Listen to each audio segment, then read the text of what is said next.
قابل قدر واجب الاحترام حضرت اقدس مولانا کمال احمد صاحب قاسمی دامت برکاتہم العالیہ، آپ کے اس پروگرام اور آپ کے اس اسٹیج پر آپ حضرات کی محبت اور آپ حضرات کی دعوت پر ماشاءاللہ حضرت تشریف لائے۔ حضرت کوئی محتاج تعارف نہیں ہے، بلکہ تقریباً ضلع کے اضلاع کے بلکہ ضلع کے تقریباً سبھی علماء حضرات حضرت سے آشنا ہیں، متعارف ہیں، جانتے ہیں۔ ابھی کچھ دیر بعد حضرت کا خطاب ہوگا انشاءاللہ، اور حضرت ہی کے خطاب پر دعا بھی ہوگی، آپ حضرات ابھی سماعت فرمائیں گے۔ تو دیکھیے میرے بھائی، یہ پروگرام اللہ کے کلام کی نسبت سے رکھا گیا ہے، یہ پروگرام اللہ کے کلام کی نسبت سے رکھا گیا ہے، تو ظاہر سی بات ہے یہ اللہ کا کلام ایک عظیم کلام ہے۔ جب ایک بڑا کلام ہے، ایک بڑی کتاب ہے، جب اس کی نسبت سے یہ پروگرام رکھا گیا تو ماشاءاللہ یہ پروگرام بھی بہت عظیم ہوگا۔ میرے بھائی،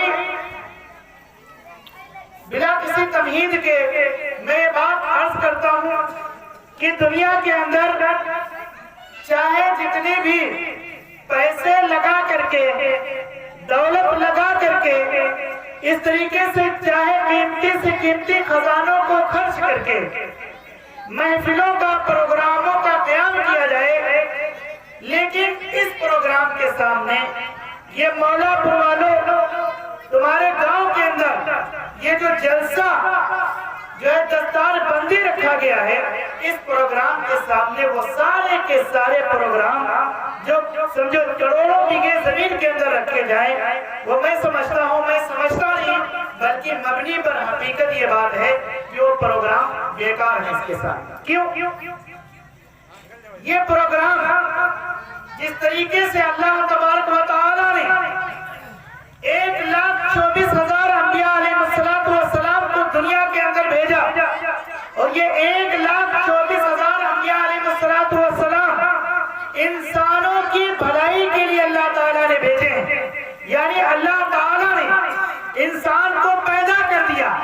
پیدا کرنے کا مقصد کیا ہے کہ اللہ تعالیٰ نے انسان کو پیدا کیا ہے، وہ اپنی عبادت کے لیے، اپنی پرستش اور اپنی پوجا کے لیے پیدا کیا ہے۔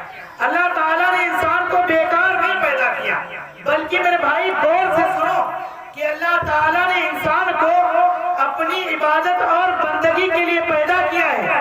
اب دنیا میں لوگ لگ کر کے، یہ اور بات ہے، تجارت میں گھس جائیں، جو ہے کیا کہ بزنس کے اندر گھس جائیں، اور اس طریقے سروس کے اندر گھس جائیں، کاشتکاری کے اندر گھس جائیں، دیگر کاموں کے اندر گھس جائیں، یہ الگ چیز ہے۔ لیکن یہاں دنیا میں آنے کا مقصد جو انسان کا ہے، وہ اللہ تعالیٰ نے اپنی عبادت کے لیے پیدا کیا۔ کس لیے پیدا کیا ہے؟ اللہ نے اپنی عبادت کے لیے پیدا کیا۔ تو مطلب یہ نکل کر کے آیا کہ ہمارا فرض اولین، ہمارا جو پہلا کام ہے وہ اللہ کی عبادت کرنا ہے اور اس کی بندگی کرنا ہے۔ اللہ کی عبادت اور بندگی کرنے کے لیے میرے بھائی، اللہ تعالیٰ نے سب سے پہلے حضرت آدم علیہ السلام کو پیدا کیا۔ کس کو پیدا کیا؟ حضرت آدم علیہ السلام کو۔ غور سے سننے کی بات ہے کہ انسانوں کی جو سب سے پہلی کڑی ہے، انسانوں میں جو سب سے پہلا انسان دنیا کے اندر آیا وہ حضرت آدم علیہ السلام ہے۔ حضرت آدم علیہ السلام پہلے بشر ہیں، پہلے انسان ہیں، اور ساتھ ہی ساتھ سب سے پہلے نبی بھی ہیں۔ ساتھ ہی ساتھ اللہ تعالیٰ نے سب سے پہلا نبی بنایا۔ اب سوال اس بات کا ہے کہ اللہ پہلے انسان کو پیدا کرتا، اس کے بعد میں اس کو راستہ دکھانے کے لیے نبی بھیجتا، پہلے انسان کو بھیجتا، لیکن اس کے اندر بھی نصیحت ہے۔ اللہ کے ایک ایک کام کے اندر نقطہ ہوتا ہے اور مفہوم کا سمندر ہوتا ہے کہ اللہ نے انسان کو جو ہے کیا کہتے ہیں بے آسرا، بے سہارا نہیں چھوڑا، بلکہ سب سے پہلے لفظ انسانیت یعنی انسان بنایا، انسانیت کا یعنی ورود کیا دنیا کے اندر، بعثت فرمائی، تو سب سے پہلے انسان کے ساتھ ساتھ اللہ تعالیٰ نے نبوت کو بھیجا تاکہ انسان تنہا نہ جائے، دنیا کے اندر ہدایت کے ساتھ جائے۔ تو پتہ یہ چلا کہ اللہ نے انسان کو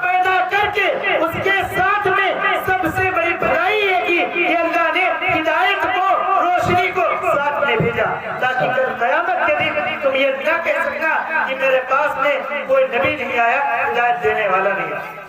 تو میرے بھائی سب سے پہلے انسان حضرت آدم، سب سے پہلے نبی، اور اللہ تعالیٰ نے انسانوں کی رہبری کے لیے 1,24,000 انبیاء علیہ السلام کم و بیش کتنے؟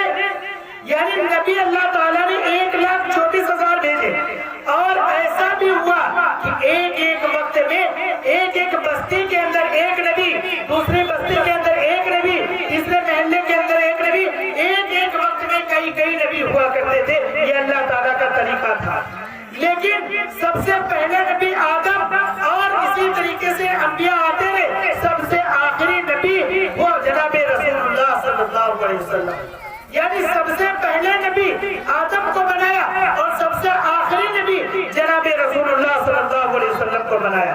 تو پتہ یہ چلا 1,24,000 انبیاء میں سے جو سب سے افضل نبی ہیں، جو امام الانبیاء ہیں، جو نبیوں کے سردار ہیں، 1,00,000 میں سب سے سردار ہیں، جو دنیا میں سب سے افضل ہیں، نبیوں میں سب سے افضل ہیں، وہ جناب رسول اللہ صلی اللہ علیہ وسلم۔ کون ہے بھائی؟ جناب رسول اللہ صلی اللہ علیہ وسلم۔ تو 1,24,000 انبیاء میں سے جو ہے رسول اللہ صلی اللہ علیہ وسلم یہ آخری نبی اور سب سے افضل نبی۔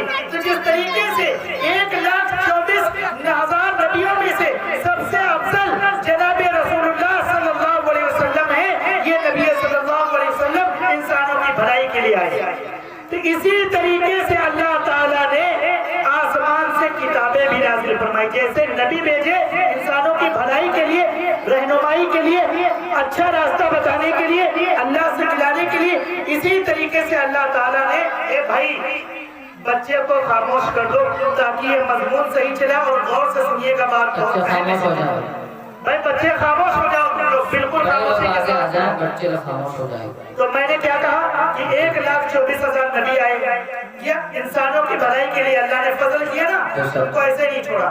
اسی طریقے سے اللہ تعالیٰ نے آسمان سے تمہاری بھلائی کے لیے، آسمان سے تمہاری رہنمائی کے لیے، تمہاری رہبری کے لیے، تم کو گمراہی سے نکال کر کے ہدایت میں لانے کے لیے اللہ تعالیٰ نے آسمان سے کتابیں بھی نازل فرمائی۔ کیا نازل فرمائی؟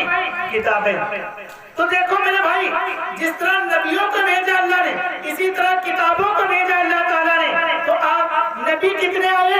کم و بیش 1,24,000، اور آسمان سے کتابیں کتنی نازل ہوئی؟ 4۔ کتنی نازل ہوئی؟ سبھی حضرات جانتے ہیں آسمان سے کتابیں نازل ہوئی، وہ کتنی ہوئی؟ 4۔ نبی 1,24,000، کتابیں کتنی؟ 4 کتابوں میں سب سے پہلے کتابیں اللہ تعالیٰ نے نازل فرمائی تورات، انجیل، زبور۔ تو جس طریقے سے نبیوں میں سب سے 1,24,000 کو اللہ تعالیٰ نے پہلے بھیج دیا، پھر نبی کو جناب رسول اللہ کو جو سب سے سردار ہیں، سب سے افضل ہیں، ان کو آخر میں بھیجا۔ اسی طریقے سے اللہ تعالیٰ نے آسمان سے 4 مقدس کتابیں نازل فرمائی۔ ان 4 کتابوں میں تورات کو پہلے بھیجا، انجیل کو پہلے بھیجا، زبور کو پہلے بھیجا، لاسٹ میں جو ہے قرآن مقدس کو بھیجا۔ کس کو؟ قرآن مقدس کو۔